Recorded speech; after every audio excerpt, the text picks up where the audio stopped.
So today I'm sharing tips that help me stay grounded on the road. And before we start, I'd like to share what tea I'm drinking today. So it is a black tea from Yunnan, from my favorite tea lady. And I love it for its like spicy aromatics, and it's a little bit earthy, and it has like this really warming flavor to it. And it even kind of has like a little bit like cinnamon too. And it's just delightful. It's one of our favorite go-tos that we keep buying over and over again. So grab a cup of whatever grounds you, and we'll get into it. So 10 years ago, my boyfriend, now husband, sold all of our belongings and set off on the road. And since then, we have lived every version of what you could call a home or accommodation. We've had a home for only like a few months at a time, like on Airbnb, like a hostel, to like living on a boat, and to now we even had like a home for 3 years, like a full villa on a beach.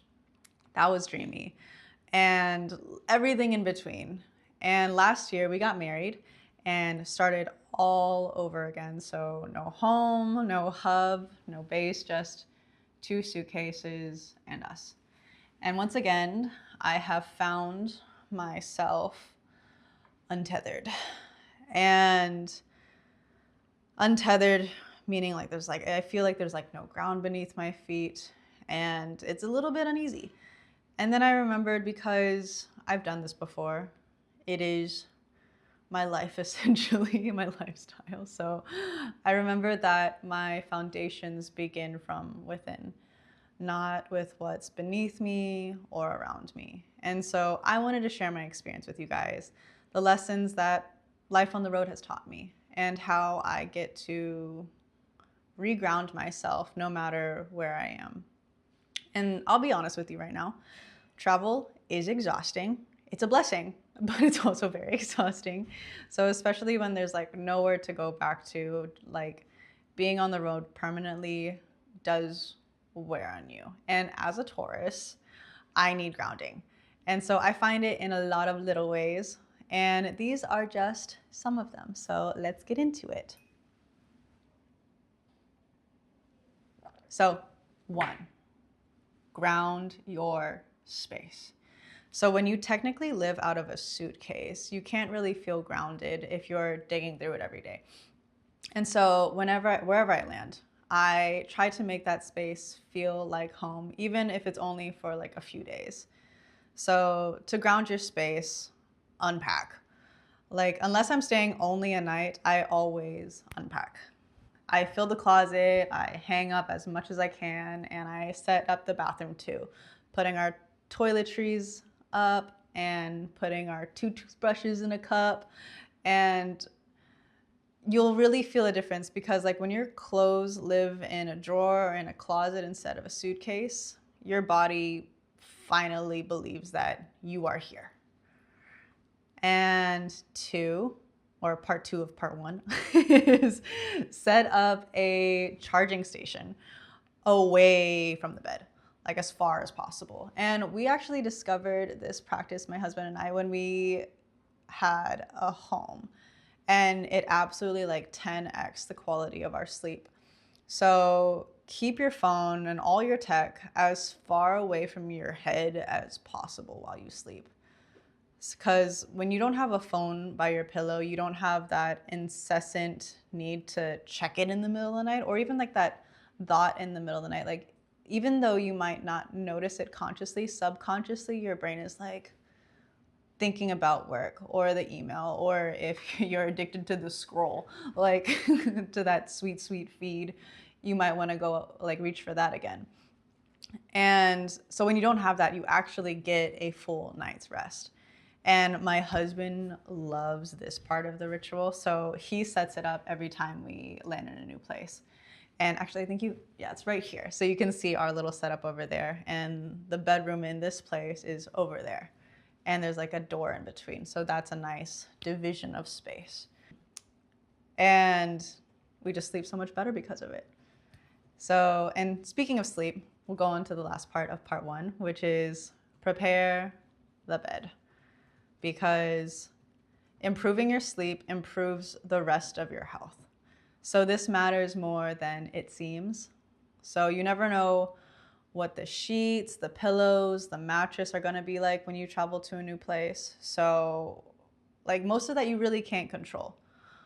So you can try your best to like book places with like blackout or darker curtains to make the space a little bit darker. And if you're staying in a city, try to stay away from the streets like or the road, and like by booking to make sure that you like book on like a higher floor or something.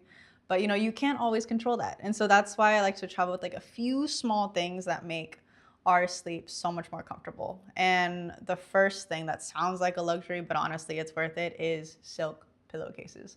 So we travel with a pair of silk pillowcases, which automatically makes that feel a little bit like yours and brings a little bit more comfort. And honestly, like pillows are a little sketchy, so it just keeps a nice extra layer of protection too. And it's good for your hair and your skin as well. And we also have a silk sleeping mask for both of us.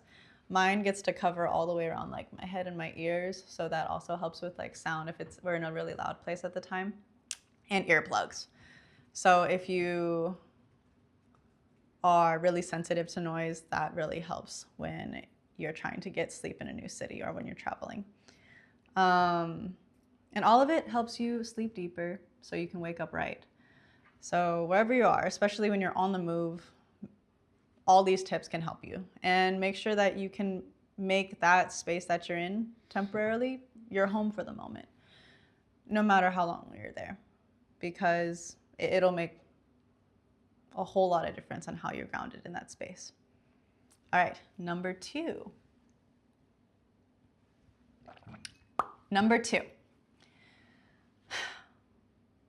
So you set up your sleep. Now you're gonna create a morning ritual.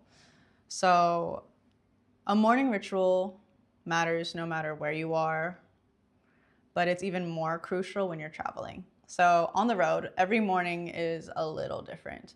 You might wake up in a new bed, a new city, a new time zone, on a beach, a mountain, a moving vehicle. And it's exciting at first, but waking up somewhere new every day gets very tiring very fast. So before you lose your mind, when you wake up, do not grab your phone. Instead, create a morning ritual that sets you up for a beautiful day. So think about, okay, take a moment right now, like close your eyes and think about what grounds you and energizes you. And it doesn't have to be complicated. So for me, it starts as simple with like drinking a glass of warm water. And like, because like most people I meet are a little dehydrated or like very, very dehydrated. And when you travel, it only makes it worse. So like the new climates, the time in the air, new foods, and like more energy spent, it all dehydrates you. So I like to start my day with warm water with a squeeze of citrus like lime or lemons, depending on where I am, and a pinch of salt. And a lot of my routine comes from TCM, so like traditional Chinese medicine. And warm water is a big part of that because it's just easy on your system, on your body, and it doesn't shock it like the way cold water can, especially first thing in the morning. So, and also the salt helps your body absorb the hydration a little bit better. And the citrus gives you like a tiny hint of vitamin C, which helps boost your immune system, which is absolutely necessary when you're traveling because people are nasty. Okay, so once you're hydrated, it's time to move. And now we move on to part 3. Move your body. So being on the move doesn't necessarily mean you're moving your body in the ways that it actually needs. You might be commuting for hours, sleeping in a new bed, or just stiff from like the stress of it all. So it's important to move your vessel, the vessel that you carry with you everywhere you go. And that doesn't mean like hunting down like a gym in every new place. Like you can, but you might get worn out by like the research fatigue. But it's also like a fun way to like meet new people too. So if that's your thing, go ahead, do it. But this is also why I love body weight movement, because, and like what I mean by that, it's like with the workouts that you don't need any equipment to do. Like for me, it's yoga and qigong, especially because like both practices began with like elderly folks just moving around in their pajamas. So you really can do it anywhere, like whether it's like on the floor, waking up in bed, or if you are grossed out by the floor, put a towel down. So you don't really need any equipment for it. And that's why I love body weight movement. Like for me, like my practice, I like to start with yoga pranayama, so like breath work in the morning to just like wake up the lungs. And then I move into a short movement practice of starting from the head and move all the way down to the toes. And then once I feel a little bit more limber and awake, then I move on to qigong. And that's when I really start to raise my energy levels. And it also like helps move your lymphatic system as well. So huge plus to that. And also sometimes like I feel so energized from the qigong that I don't even need to drink like any tea for the day, but I will because I love tea. So try it out, y'all. And so I like to start my day slow while my husband loves to go for a run. So no matter if you want to start slow or fast, like just try to move your body in the morning. And because like when you awaken your body first, like your mind tends to follow and you will greet that day with a little bit more clarity too. And now, after you're done moving, drink tea. That's my point number 4. So for me, tea is more than a drink. It is a philosophy. It is a way of life. It is a medium. And when you drink tea, you get to actually approach life a little bit more slowly, with a little bit more awareness. And you can't really rush a good cup of tea. So that's why I love keeping it as a grounding ritual wherever I go. Whether I'm drinking tea from the region that I'm visiting or just tea that I carried with me. Like the ritual itself pulls me back into the present and into my body. And part of the magic is in like the discovery of tea. So like wherever I land, I love drinking tea from that local area. And it's a fun way to meet people and taste the essence of that place, so to say. And especially when you're in a tea region.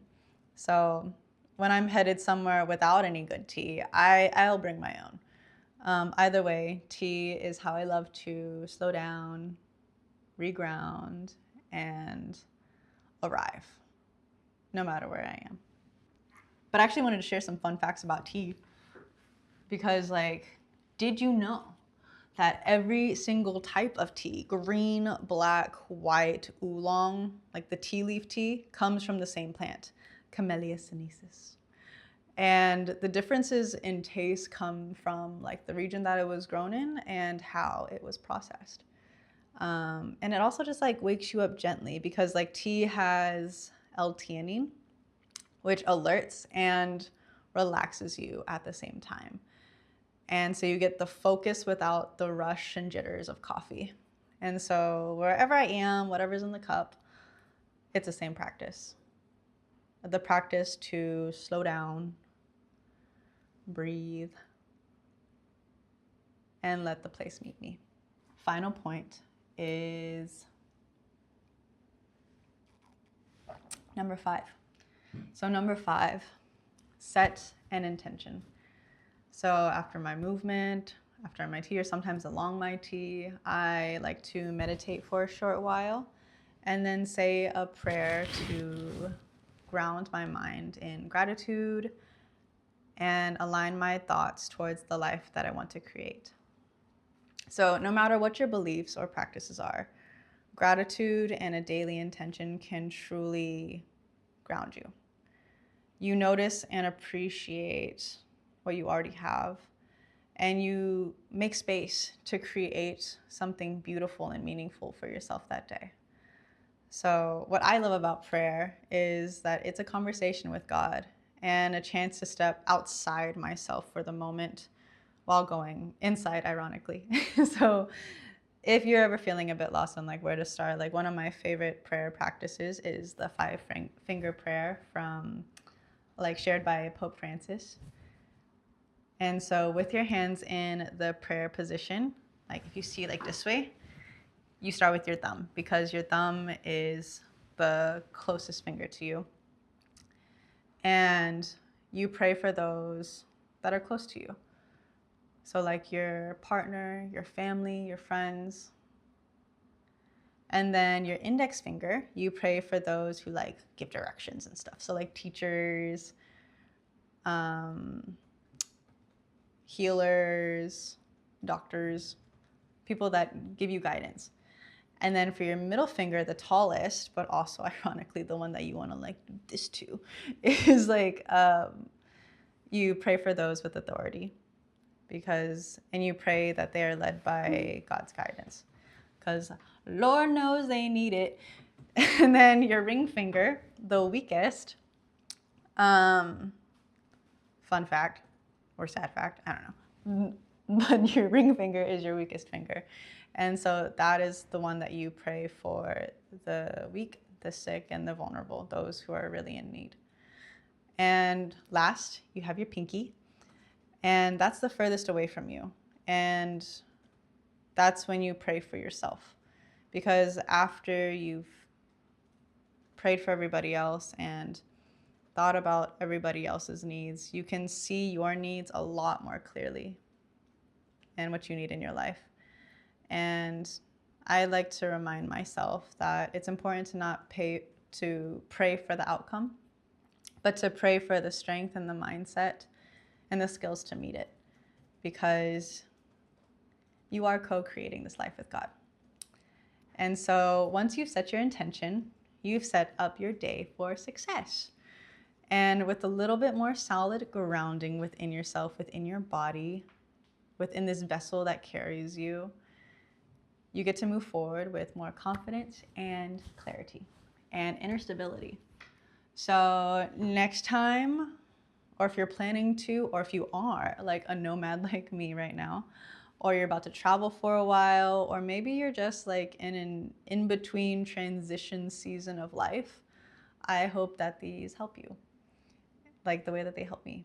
So it took me years, a decade really, to like gather all this, but the decade of practice really came in to really integrating it into my daily life and to have something to bring along with me in all my travels and no matter where I go.